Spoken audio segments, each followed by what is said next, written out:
Hello friends, welcome to my YouTube channel hurry stories.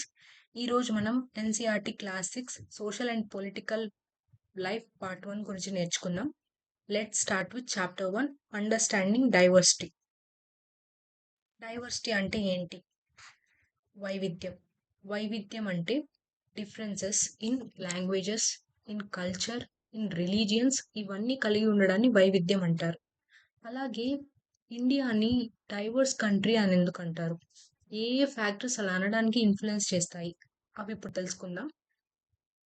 India A A factors ద్వారా influence చేస్తారు అంటే geographical, economic, linguistic ఇలాంటి factors అన్ని India ఈ divorce country అనడానికి ఇన్ఫ్లుయెన్స్ చేస్తుంది.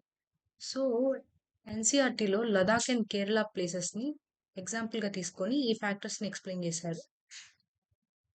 లదాఖ్ ఫుల్గా స్నోతో కవర్ అయి ఉంటుంది. సో ఇక్కడ మట్టి అంతా స్నోతో కవర్ అయి ఉండడం వల్ల అగ్రికల్చర్ అనేది పాసిబిలిటీ ఉండదు. ఎక్కువగా అగ్రికల్చర్ పాసిబిలిటీ ఉండదు. కేరళలో వెట్లాండ్ అవ్వడం వల్ల, అంటే తేమ ప్రాంతం అవ్వడం వల్ల అగ్రికల్చర్ పాసిబిలిటీ ఎక్కువగా ఉంటుంది. అగ్రికల్చర్ పాసిబిలిటీ ఎక్కువగా ఉంటున్నప్పుడు మనకి ఎక్కువ వెజిటేబుల్స్ ఇలాంటి అంతా పండుతూ ఉంటాయి అక్కడ. Spices, so famous for spices అన్నమాట. ఈ స్పైసెస్ అన్నిటిని మనకి కేరళ ఒకవైపు సీ ఉండడం వల్ల ఈ రూట్ ఎక్స్పోర్ట్ అనేది జరుగుతుంది. సో అండ్ అలాగే సీ ఉండడం వల్ల ఫిషింగ్.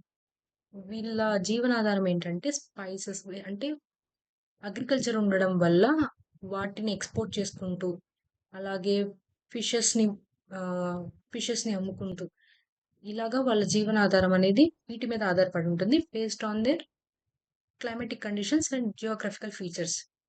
అలాగే లదాఖ్లో మనకి అగ్రికల్చర్ పాసిబిలిటీ ఎక్కువ ఉండదు. సో వీళ్ళు ఏంటంటే యానిమల్ హర్డింగ్, అంటే జంతువుల పెంపకం మీద ఎక్కువ ఆధారపడి ఉంటారు.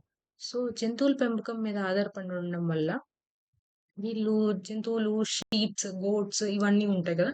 సో వీటి నుంచి ఏంటంటే ఊల్, చలి ప్రాంతం కాబట్టి స్వెటర్స్, కోట్స్, క్యాప్స్, ఏదన్నా పర్సెస్ ఇలాంటివన్నీ తయారు చేస్తూ ఆ చుట్టూ ఉన్న ప్రదేశాలకి ఎక్స్పోర్ట్ చేసుకుంటూ ఉంటారు.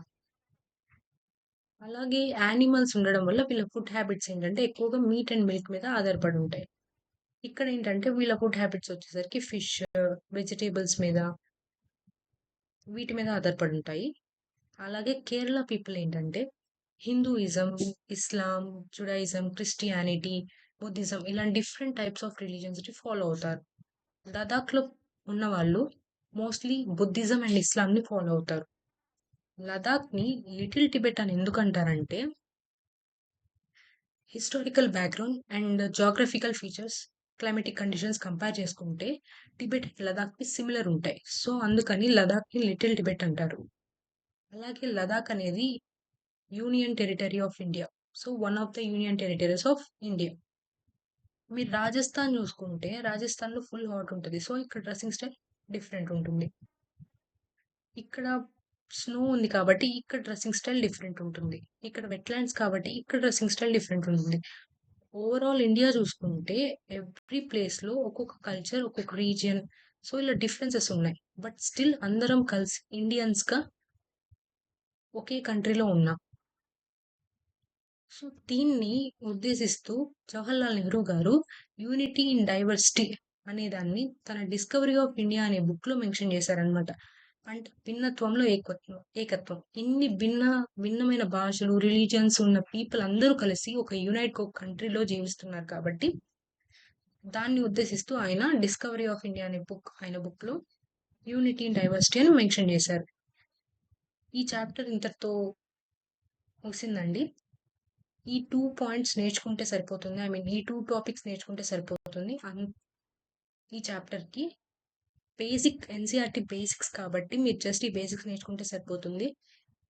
మీకేదన్నా డౌట్స్ ఉంటే కామెంట్ సెక్షన్‌లో అడగండి. మీకు ఈ వీడియో నచ్చితే లైక్ చేయండి. నచ్చకపోతే ఎందుకు నచ్చలేదో కామెంట్ చేసి చెప్పండి. That's all for today. Next వీడియోతో మనం చాప్టర్ 2 గురించి చెప్పుకుందాం. బై.